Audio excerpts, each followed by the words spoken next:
Mata kuliah Sistem Kepartaian dan Pemilu kelas D. Baiklah, kami dari kelompok 5 akan menjelaskan materi mengenai partai politik pada masa penjajahan dengan dosen mata kuliah yang pertama, Ner Dr. Andes Novire Filipio, MSI, yang kedua, Ner Stefano Sampe, PhD, dengan anggota kelompok 5 yaitu 1. Pasya Damanis, 2. Vidya Paude, 3. Kristina Kurua, 4. Arianti Musa, 5. Yovani Manolong, dan yang terakhir yang keenam Anastasia Raranta. Partai politik pada masa penjajahan. Kepartaian yang terjadi di Indonesia sudah mulai tumbuh dan berkembang sejak masa kolonial Belanda. Dimulai dari kepartaian ini dari sejak masa penjajahan Belanda. Kita akan mundur ke belakang, flashback, guna mengetahui perkembangan partai-partai politik pada masa penjajahan. Partai-partai politik pada masa penjajahan merupakan embrio bagi tubuh dan berkembangnya partai-partai politik pada saat ini. Perkembangan partai-partai politik pada masa penjajahan dapat kita bedakan menjadi dua kelompok besar, yaitu pada masa penjajahan Belanda dan pada masa penduduk Jepang. Munculnya organisasi politik. Keberadaan partai politik di Indonesia dapat dilacak sejak masa penjajahan Belanda. Pada masa itu sudah mulai berkembang kekuatan-kekuatan politik dalam tahap pengelompokan yang diikuti dengan polarasi, ekspansi, dan pelembagaan. Partai politik di Indonesia lahir bersamaan dengan tumbuhnya gerakan kebangsaan yang menandai era kebangkitan nasional. Berbagai organisasi modern muncul sebagai wadah penggerakan nasional untuk mencapai kemerdekaan. Walaupun pada awalnya berbagai organisasi tidak secara tegas menanamkan diri sebagai partai politik, namun memiliki program-program dan aktivitas politik. Munculnya berbagai organisasi politik dapat dilihat sebagai hasil pendidikan modern saat diberlakukan kebijakan politik etis oleh pemerintah kolonial Belanda. Walaupun tujuan pendidikan yang diselenggarakan oleh Belanda sebenarnya hanya untuk memenuhi ketentuan-ketentuan administrasi dan birokrasi kolonial tingkat rendah, namun telah membangkitkan kesadaran kebangsaan dan cita-cita kemerdekaan melalui gerakan politik.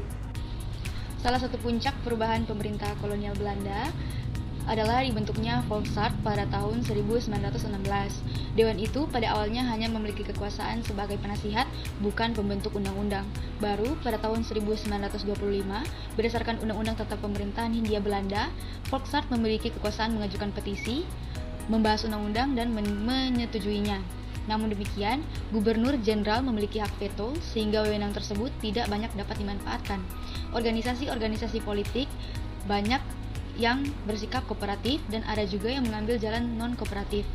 Pada masa itu, hukum dasar yang berlaku di wilayah Hindia Belanda adalah Regeringsreglement atau RR 1854. Pasal 111 RR menyatakan bahwa perkumpulan-perkumpulan atau persidangan-persidangan yang membicarakan soal pemerintahan atau yang membahayakan keamanan umum dilarang di Hindia Belanda. Pada 1919, RR diganti yang pada pasal 165 juga memuat larangan organisasi dan perkumpulan politik. Awal mulanya partai.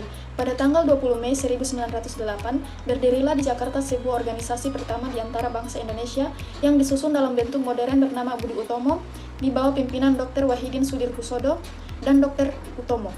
Bentuk modern ini seperti dikemukakan AK Pringgodikgo dalam pengertian yaitu dengan pengurus tetap, anggota tujuan rancangan pekerjaan, dan sebagainya. Didasarkan atas peraturan-peraturan yang telah ditetapkan, tujuan perkumpulan ini yang diputuskan dalam kongres pertamanya tanggal 5 Oktober 1908 di Yogyakarta adalah kemajuan yang selaras buat negeri dan bangsa, terutama dengan pengajuan-pengajuan pertanian, peternakan, dan dagang, teknik dan industri, kebudayaan.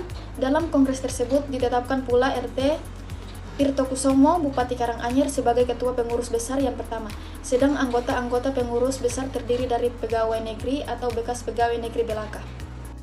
Pembatasan dan pembubaran partai politik. Kehidupan partai politik Indonesia sebelum kemerdekaan mulai menurun setelah 1930. Hal itu terjadi karena kebijakan represif yang dijalankan oleh pemerintahan kolonial Belanda. Gubernur Jenderal B.C. de Jong 1931 dan AWL van Starkenborgh 1936 menolak memberi pengakuan pada organisasi pergerakan nasionalis. Kebijakan represif tersebut didukung oleh ketentuan pasal 35, 36, 37, dan 38. yaitu memberikan hak eksorbitan kepada Gubernur Jenderal, yaitu wewenang mengasingkan orang-orang yang dianggap membahayakan keamanan dan ketertiban. Partai politik secara ketat juga diawasi Politik Inlichtingen, BISK, Badan Intelijen Politik saat itu. Pada 1935 dikeluarkan aturan BVV yang memberikan wewenang kepada Gubernur Jenderal sesudah mendengar pertimbangan Red Van Indi untuk menyatakan bahwa suatu perkumpulan bertentangan dengan Tujuan pendirian partai politik.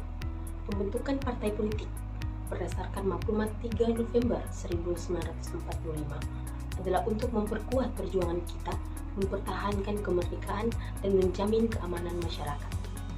Dari ketentuan tersebut, partai politik diletakkan sebagai instrumen negara.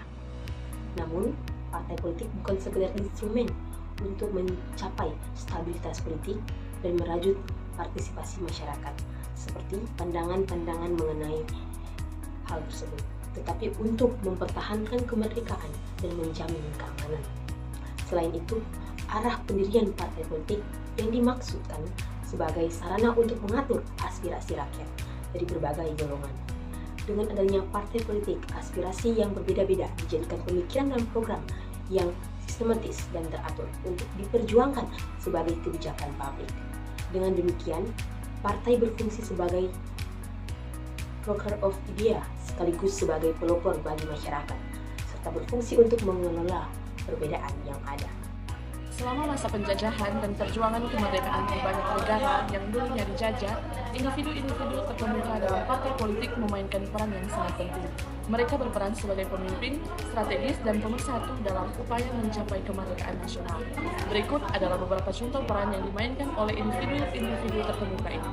Yang pertama, pemimpin utama, kedua, mendorong kesatuan, ketiga, pemerakarsa diplomasi, keempat, pengorganisir massa, kelima, penggalangan dana, keenam, propaganda dan komunikasi, ketujuh, menyusun rencana strategis, dan yang terakhir, keberanian dan inspirasi. Perkembangan partai politik pada masa penjajahan memiliki dampak yang signifikan terhadap proses menuju kemerdekaan suatu negara. Beberapa dampaknya meliputi: yang pertama, kesadaran politik, yaitu partai politik membantu meningkatkan kesadaran politik di kalangan rakyat, mengajarkan mereka tentang hak-hak politik mereka, dan memberikan platform untuk berdiskusi dan menyampaikan aspirasi mereka. Yang kedua, perjuangan kemerdekaan, yaitu partai politik seringkali menjadi motor utama dalam perjuangan menuju kemerdekaan. Mereka dapat mengorganisir protes, kampanye politik, dan tidak perlawanan lainnya terhadap penjajah. Yang ketiga, negosiasi diplomatik, yaitu partai politik dapat mewakili negara di tingkat internasional dan terlibat dalam negosiasi diplomasi dengan penjajah untuk mencapai kemerdekaan. Yang keempat, pembentukan konstitusi, yaitu partai politik sering berperan dalam pembentukan konstitusi negara yang baru merdeka, membantu mendefinisikan struktur pemerintahan dan hak-hak warga negara. Kelima, pemilihan pemimpin, yaitu partai politik memainkan peran penting dalam pemilihan pemimpin yang akan memimpin negara setelah. Terakhir, yaitu pembentukan identitas nasional. Partai politik juga dapat membantu dalam pembentukan identitas nasional yang kuat dan kesatuan nasional yang diperlukan untuk kemerdekaan. Kesimpulan, pada masa penjajahan, partai politik memainkan peran penting dalam perjuangan kemerdekaan. Meskipun terjadi perselisihan dan perbedaan pendapat di antara mereka, partai-partai politik pada masa itu memiliki tujuan yang sama, yaitu membebaskan bangsa dari penjajahan. Kesatuan dan solidaritas antara partai-partai ini menjadi kunci keberhasilan perjuangan. Meskipun demikian, setelah merdeka, partai politik seringkali terpecah belah dan berperang satu sama lain untuk kekuasaan. Hal ini mengingatkan kita akan pentingnya kesatuan dan kerjasama dalam menciptakan tujuan.